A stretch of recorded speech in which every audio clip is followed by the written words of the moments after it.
I'm Angela Brown in Washington, D.C. The next major move regarding Trump's aggressive agenda for immigration could involve the Supreme Court. One, who becomes a U.S. citizen, and two, how quickly a person gets deported. The Supreme Court could help surge or sink President Trump's aggressive immigration agenda. Probably the biggest challenge is the birthright citizenship. Once seen as legally untouchable, is now being questioned by President Donald Trump and even a small number of his Latino supporters. By that logic, then literally anyone, right, can become a citizen. You just make sure if you're pregnant, you give birth, and oh, that's it, I'm a citizen. And it shouldn't be so easy. You know, it's not easy in other places, and this is the best country in the world. If the Supreme Court backs Trump, it could change birthright citizenship and rewrite the immigration rule that anyone born here is automatically a citizen. Then there's the Alien Enemies Act. Trump used this wartime power to fast-track deporting Venezuelans. The court blocked it, likely setting up a legal clash in the U.S. Supreme Court again. They invaded our country. So this isn't, in that sense, this is war. Democrats say both moves go too far, that ending birthright citizenship violates the Constitution, and using a wartime law for deportations strips people of due process. At the same time, ICE is moving through American cities, drawing harsh criticism from Democrats. This looks like modern-day slave patrols, and they have been sanctioned by this Supreme Court. Last year, the Supreme Court decided that officers cannot stop someone solely based on how they look. But in immigration cases, a person's apparent ethnicity can be a relevant factor when combined with other circumstances, drawing frustration from Democrats who the Trump administration still blames for the immigration crisis. The border is totally secure. You know, you forget, we had a border that I inherited where millions of people were coming through.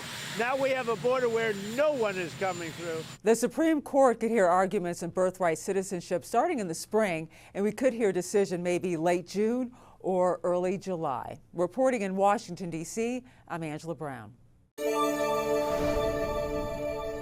I'm Christine Frizzau in Washington, where it appears there may be a change of course on how to proceed in Minnesota. Following the fatal shootings of 2 American citizens by federal agents there, Americans around the country are angry and calling for change. This time, it seems the president is listening.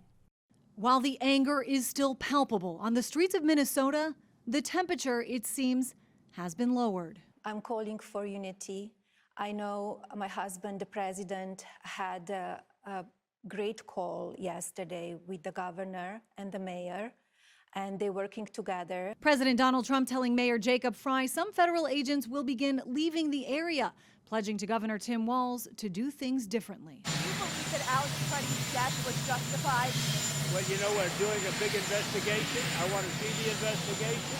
I'm going to be watching over. Border Czar Tom Homan sent to Minnesota to lead the immigration crackdown there. Homan meeting with the mayor and the governor a day after the White House touted his bipartisan credentials. I would remind everyone in this room that it was former President Barack Hussein Obama who awarded a medal to Mr. Homan. Meanwhile, Border Patrol Commander-at-Large Greg Bovino departing. His presence there highly criticized, both for the aggressive tactics and his response to the shooting death of 37-year-old Alex Freddie by a federal agent, despite multiple videos appearing to show him peacefully protesting. This looks like a situation where an individual wanted to do maximum damage and massacre law enforcement. Comments like that and others from Homeland Security Secretary Kristi Noem sparked outrage from Democrats and Republicans, and a pivot in policy from the president.